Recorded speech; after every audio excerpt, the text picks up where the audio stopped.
my favorite time of the week. Let's just get that out the way because you know I'm going to say it. So let's just get it out the way. Being Brown at Work live. And if you were with us 2 weeks ago, you know this young woman that has joined us yet again to talk about this critical subject. If you missed it 2 weeks ago, you definitely, of course, I know you're a subscriber. Of course you are if you're not subscribed, but catch that replay from 2 weeks ago where we really dug into gaslighting. We really talked about 2 weeks ago what is it and the impact it can have on Black and Brown women. But what I'm going to do is we kick off this part two with Zenica Chatman. We are going to, yeah, I did say Chapman. I'm sorry. It does feel like I said chap. I feel like my lips went to chap. It's like, what the world? Zenica Chatman, what we're going to do is open this session with a reminder of what gaslighting is, but a fun fact, because she just shared this with me before we came live, and I have never heard of it. And I wanted her to share it with you. So, Zenica, for those people that didn't join us last week, share with them this fun Yeah. fact on Well, gaslighting. so for those of you who didn't join us last week, y'all will know I also had like a really fun analogy around gaslighting last week too. So, True. Very true. so it gets a little bit of how my brain works. But I was telling Linda before we went live that I found this like crazy fun fact. So y'all can kind of research it. It's internet research, y'all. So we know how that goes. But Mm, it was saying that the term gaslighting, because I'm gonna read it because I want to say it like I saw it, comes from a 1938 play by Patrick Hamilton, known in America as Angel Street. But later, this play was adapted into a film called Gaslight by Alfred Hitchcock. And in the film, there's a husband who tries to make his wife think that she's losing her mind by making subtle changes in her environment, including slowly and steadily dimming the flame on a gas lamp. And so it goes on to talk about kind of all the what happens with the wife, that she starts to second guess herself, her feelings, her perceptions, even her memories. mm. She starts to feel neurotic and hypersensitive, just out of control, which the goal, of gaslighting. That's what the goal of Yeah. gaslighting is. And so because this film was an accurate portrayal of the controlling and toxic actions that manipulative people use, psychologists and counselors began to label this type of emotional abuse gaslighting. Isn't that crazy? But crazy as it may sound, appropriate, spot on it is, though. Yeah. And I have to say, yeah, okay, we have to question because it's internet, but it sounds like, I mean, it makes sense to me because that's exactly what gaslighting is. Yeah. Manipulative movement to make you think what happened, what did happen, how you felt about it, all those things are not true. Yeah. Didn't happen, oh, you've been blah, blah, blah, right? So I can see Alfred Hitchcock Yes. contributing to that. I Yes, can and see there's that even connect. more history about Alfred Hitchcock that he really, anytime I heard that little song, I was out the room. I never stuck around for it. Mm, But that he really always was trying to make some type of social message in the movie. wow. Hmm. Aha. Well, there you have it. So, for those of you who needed to be caught up on what gaslighting is, I thought that was an excellent example. Fun fact, who knows? Uh, could be absolutely 100% true. We, like I said, we know the internet. But if any of you want to fact check that and send us Yeah. some comments or messages, like please do, please do. But this is part two, as I said, and I want to focus this session on how do we handle this in the Hmm. workplace. So we are in the workplace dealing with, as Black and Brown women, what we know to be true when someone says something or someone does something or we experience something over and over again and we start to question it and we push back and then we're told, oh, well, that was for your development. It's really part of leadership growth. Or is that really what you heard? Oh, I didn't hear it that way. Or why are you so upset? I mean, he or she didn't mean XYZ when they said exactly what they meant. Hmm. So, how do we, day to day, month to month, year to year, handle that such that we do not suffer the repercussions that we shared in the first session. So Zanika, from your experience and your work, you work with women, in particular Black and Brown women, helping them deal with workplace trauma, so that when they get, so they can get on the other side of trauma like this and be successful. Have you dealt with, particularly in your clients, specific gaslighting situations? And can you share a little bit about how you guide them through that type of trauma? Yeah, so I think one of the important things is a lot of clients, and I'm sure you see this too, Linda, they think it's gaslighting. They're not sure, but now we've already kind of let everybody know what that is. And that's one of the things that, I often do with my clients, whether they come from, workplace bullying, because that's a thing too that I talk Hmm. about in my coaching practice, but or if it's just, regular old toxicity that they can't quite put a name to.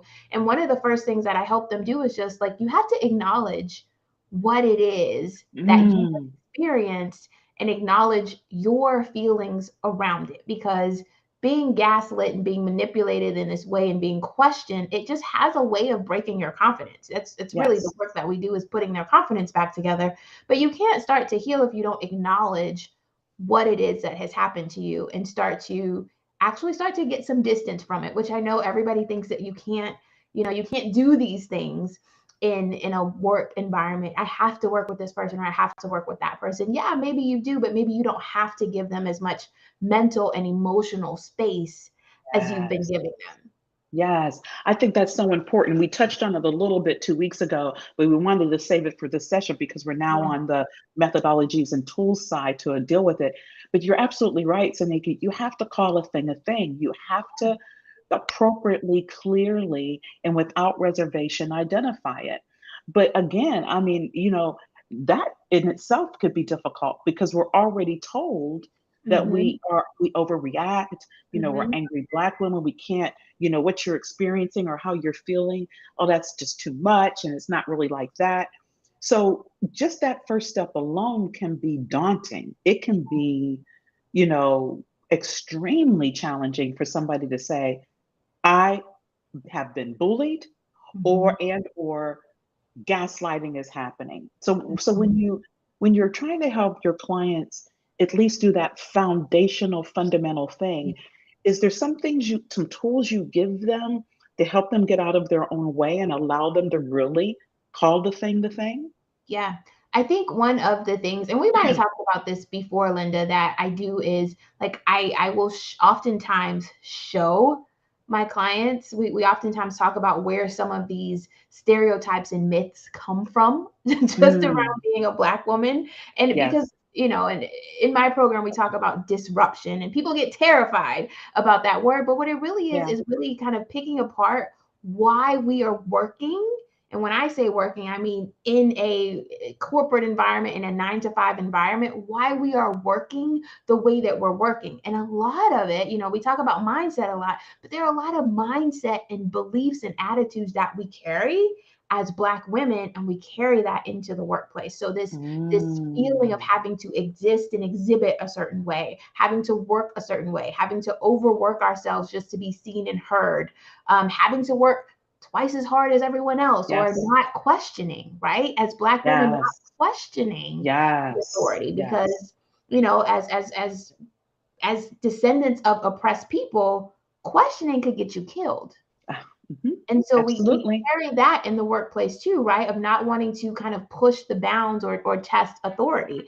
And so that's part of the work that I do, is really helping women understand, where do these things come from and Come how from. are they showing up for us at work? We talk a Yes. lot about like relationships and all of that, but how does it show up for us when we go to work?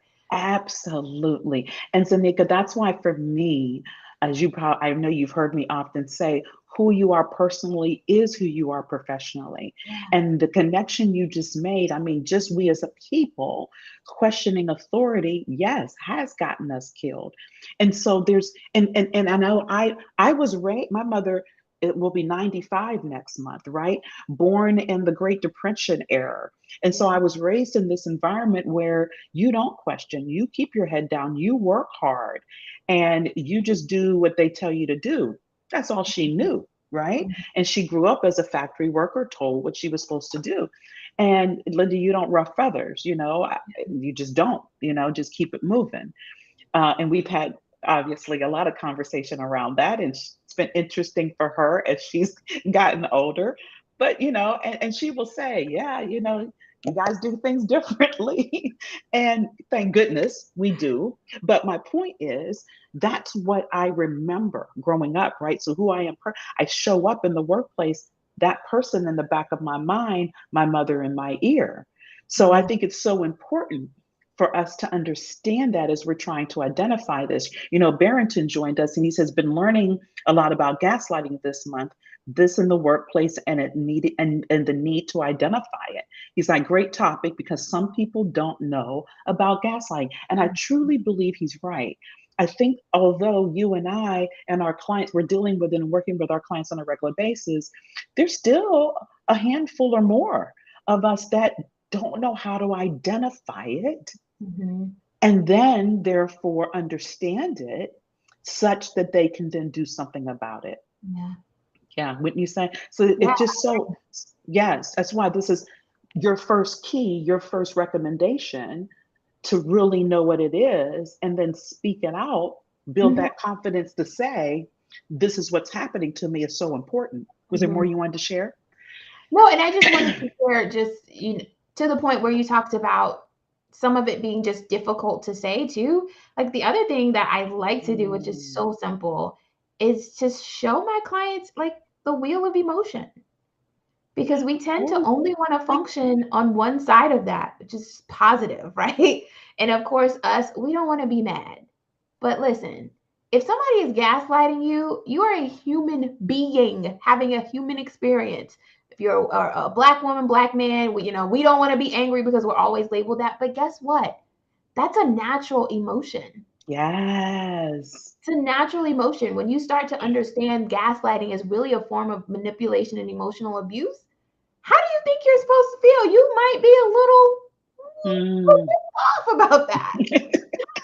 Yes. Oh my gosh, Anika, it's just so interesting that you talk about the emotion wheel and that we tend to lean to the positive side of it. Because Barrington, who I thank you for joining, he's so engaged.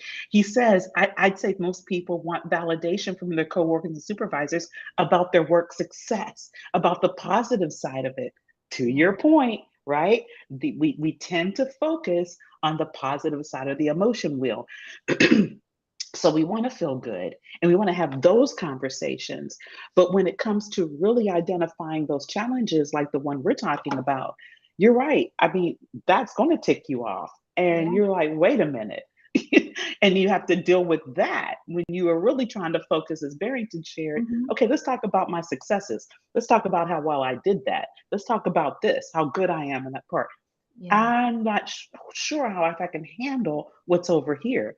When actually what's over here is heavily impacting your Yeah. ability to truly be successful and be fully recognized for what you bring to the table. Yeah. Would you not agree?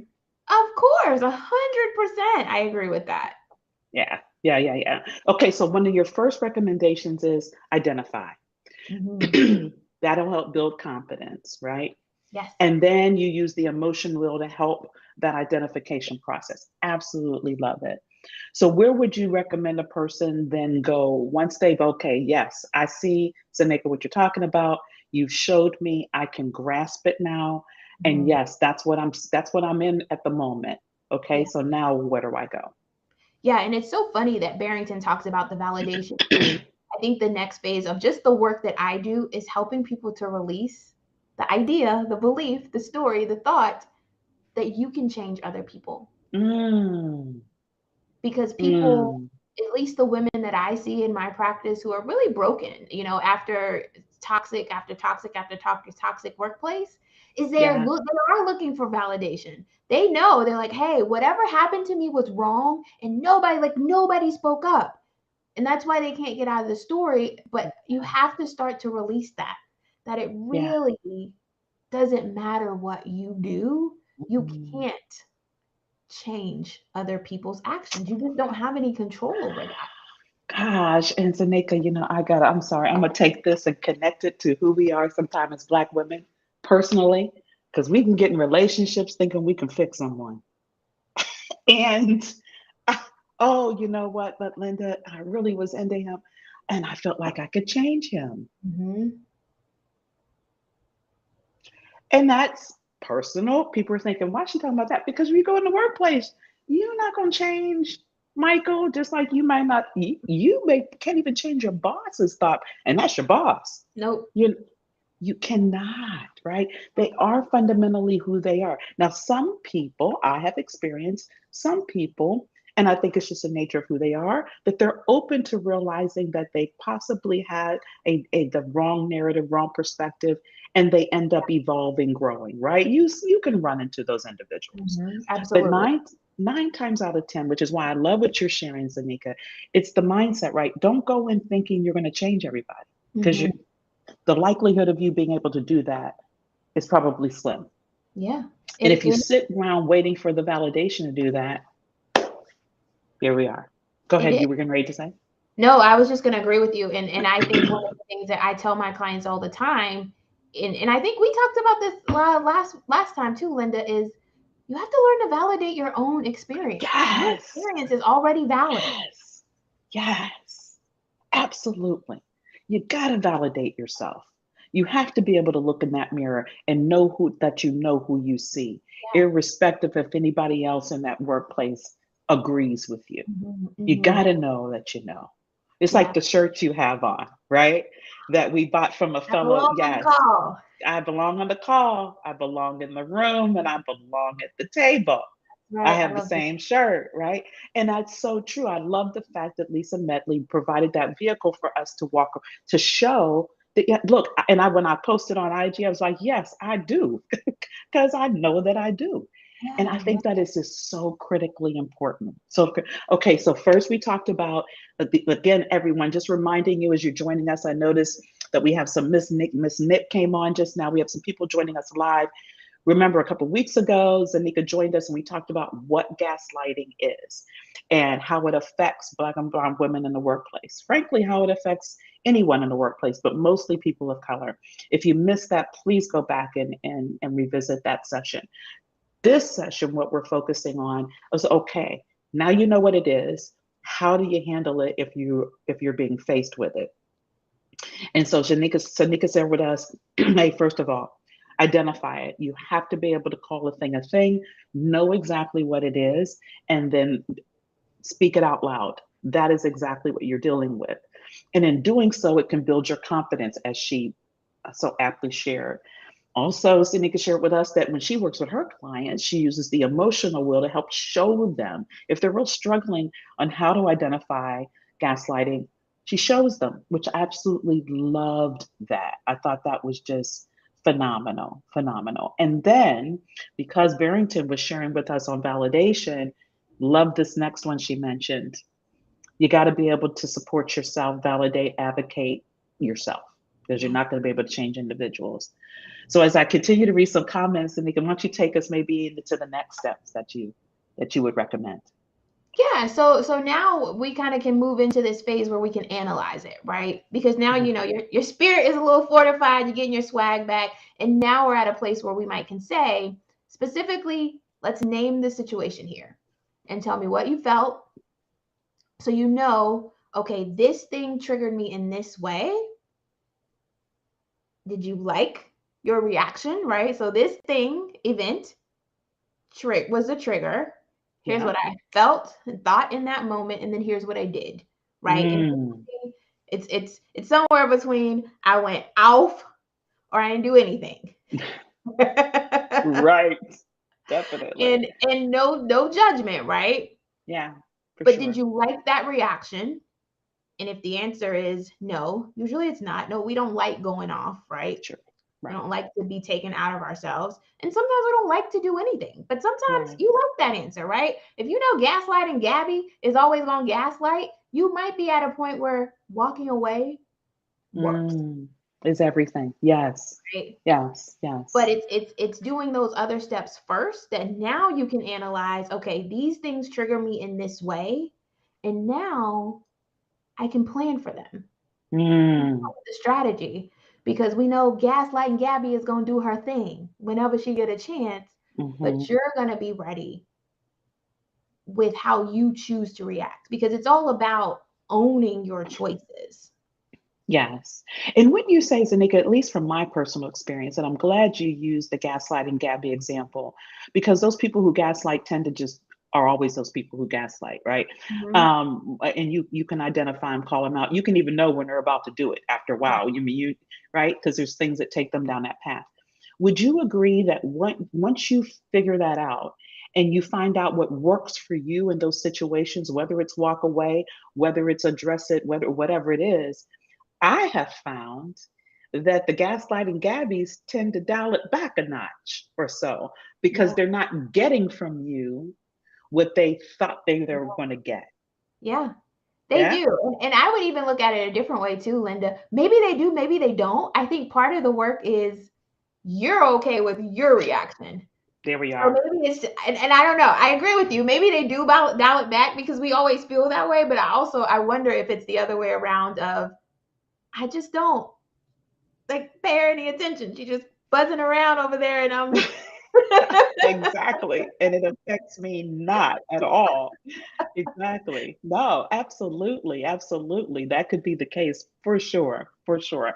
Because they tend fundamentally not to go anywhere. They're still around. Fundamentally, that's so true. Yeah, And yeah. so, okay, so Zanika, you come up with the fact that you know your triggers, and you've come up with maybe, I don't know, one, two, three different approaches you take depending on the situation or the scenario.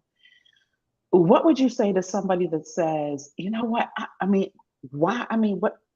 Why do I have to be the one that does the work? I mean, why do they get a pass? You're telling me, Linda and Zanika, that I got to keep doing all the work while these people clearly are wrong and they're hitting me up, just trying to knock me off my square, whatever their issue is, trying to hold me back. I don't get it. Help me understand why I have to continue to do the work. Because your success is up to you. Oh, there it is. There You it is. know, and I get it. Listen, I am a black woman working in corporate America. I get it. Sometimes you do feel like, why do I have to do all the work? But my success is up to me. And I am not making the choice to allow gaslighting Gabby to knock me off my own personal course. Mm, Because, and Linda, you see it when people are coming to us and they're in a coaching session, their brains are in it. yeah, yeah, Right, and they're telling us absolutely. this story multiple times and you can see the emotion and I get all of that, right? And I get the frustration Mhm. and just constantly having to deal with it. But I also think, and I've learned this from kind of my own coaching journey and my own experience too, of really managing myself. It's all I can Mhm. do. That's it. That's it. And to create the change that we want to see, I can't do it from a place of being completely unnerved and unrattled all the time. Absolutely. Like Miss Nick said, that's good because it was. That's good. We are responsible and in control of our own success. 100%. That's why doing the work is critical. Yeah. That's why you have to stay steadfast and focused. Sanika wouldn't be where she is in her corporate career. I wouldn't be where I am in mine if we hadn't done it and if we don't still continue to do it. Because don't believe now. I just That's need y'all right. to know. Don't believe because she and I sitting here talking to you about it that we don't deal with this on a regular basis. We Yeah. still do. And can We I still just do. say too, Linda, when you do the work, you start to see the other opportunities, right? You start to see Yes. where I can distance myself. I don't always have to be, in a project with this person or interacting with this person. I can start to maybe document some things a little bit differently because now I understand what's happening to me. I know what gaslighting is. I understand my triggers and I know how I want to react. So now maybe I can start to document things a little bit differently. Or now I can start to plan an exit strategy. But I think that's the other part of what doing the work gets you. It gets you in Yes. a place where you can start to create opportunities for yourself because The goal of the person who's gaslighting you is to throw you off your course. That's Period. exactly it. Bottom line.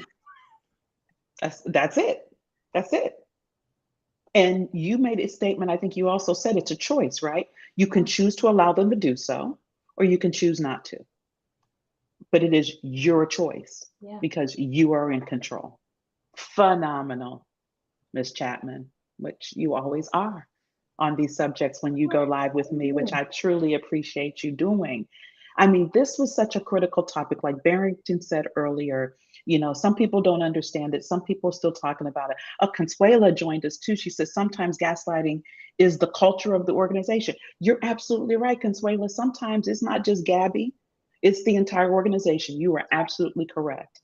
And everything that Zenica shared with us in this session prepares you to determine, like in Consuela's example, whether or not, as what Zenica just said, you need an exit strategy, because maybe that is the solution. Maybe that's the step. But even in that exit, if that's the end goal or direction, you still got to do this other part of the work.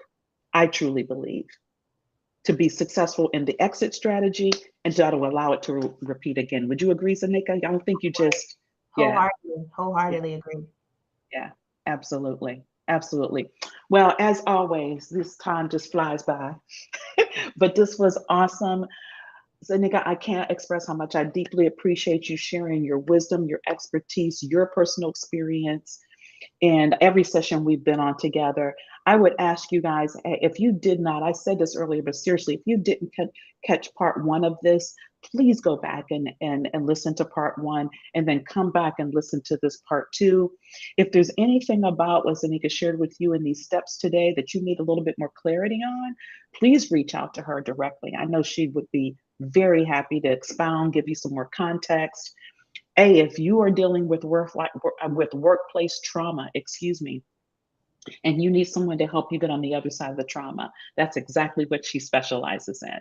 So definitely reach out to her. Thank you again, Zanika. Love you. Appreciate you so much for always saying yes when I reach out to you to share with who we know is an audience that doesn't get as much focus and attention as they need, doesn't get focus or attention that they deserve, Yeah. which is my whole purpose with being Brown at Work Live. Yeah. So thank you so much for joining. Can I just say to you, Linda, thank you so much for the work that you do, because you've been doing this long before it was cool. You are an OG, you are a Mm, mentor turned friend to me. And I think you're absolutely right. I don't think that there are enough coaching and career development and personal development opportunities for Black and Brown people in general and people. Black and Brown Yes, women specifically. yes, And so I just want to absolutely. thank you for being a trailblazer in this profession and really kind of leading the path and showing the way for people like me. So tip my hat to you, Miss Linda. Appreciate you. Appreciate you. All right, lady. Take care. Thank you everyone for joining live. And for those of you catching on replay, thank you for showing up. Would love to hear from you. Take care.